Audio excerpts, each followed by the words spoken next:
Okay, so we're going to do two things in this video. Actually, we'll do one thing. I'll do short videos and shorter assignments.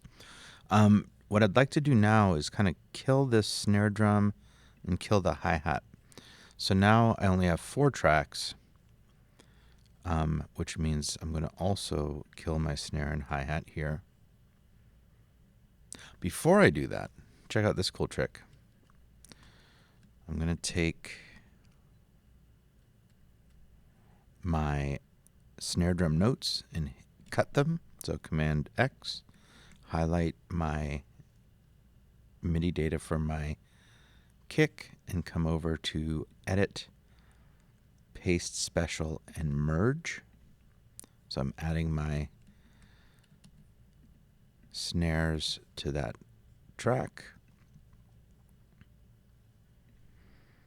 And there I have my drums. Now they're just playing kick drums, which makes sense since that is a kick drum sound. So I'm going to open up Kontakt. We're going to do something a little different. So we're going to click this wrench on the kick sample, the kick one shot. And if I click on Mapping Editor now, so by the way, when you click on the wrench, it opens up a whole bunch of other things that you can do in Kontakt. And we're just going to scratch the surface here. When I click on Mapping Editor, this shows me the range of that kick drum wave file. So once again, C3, the one that's yellow here, is essentially the root, or as recorded. If I go lower and even lower or higher, I can come over to the edge here and narrow that range and say, now I can move it and say that C1 is going to be, the starting of my kick drum range. And let's say I'm going to have it go up through, basically up to C2. Then I'm going to come and get my snare drum, and I'm going to drag it into this range. Actually, now I've changed my mind. I'm going to narrow the kick drum a little bit because I'd like to give myself some lower range snare drums in case I want to use them. But I do want to keep it on C3 to be kind of my middle ground. And then I'm going to grab my hi-hat and I'm going to drag that in and put it on C3. Did I say C3 already? C.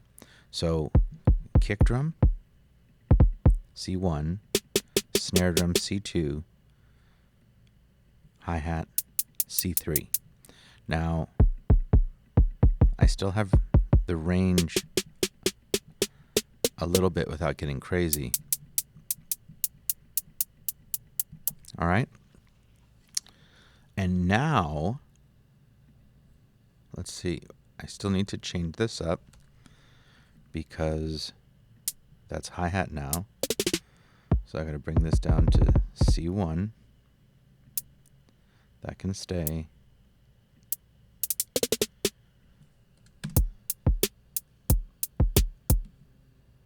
So now we have all 3 of our drums on one track. Now we don't have separate outputs, and that's a different story. This is going to be useful more for the future. I wouldn't want to paint myself into this corner.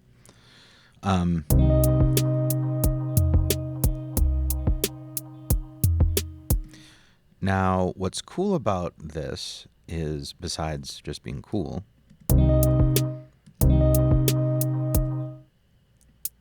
let's say I actually have,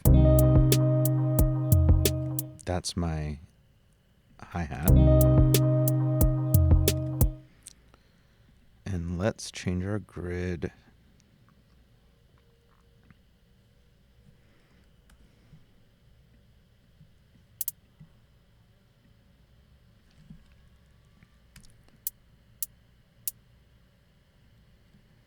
So what I'm doing is I'm skipping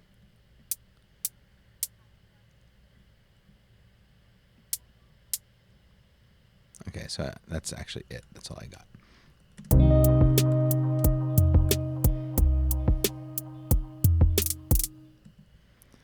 don't know why I chose to do that twice. I wouldn't normally do that. Actually, I think I know what mistake I'm making here. I'm going to actually move them.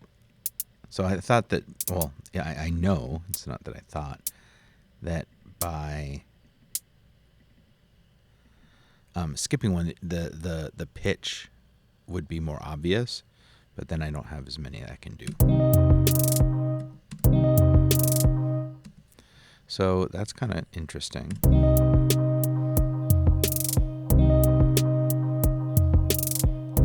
Okay. Now let's talk about, for a second, going back here, and let's make my kick range a lot more. So I'll move my basic kick to C0, but C1 will be up here.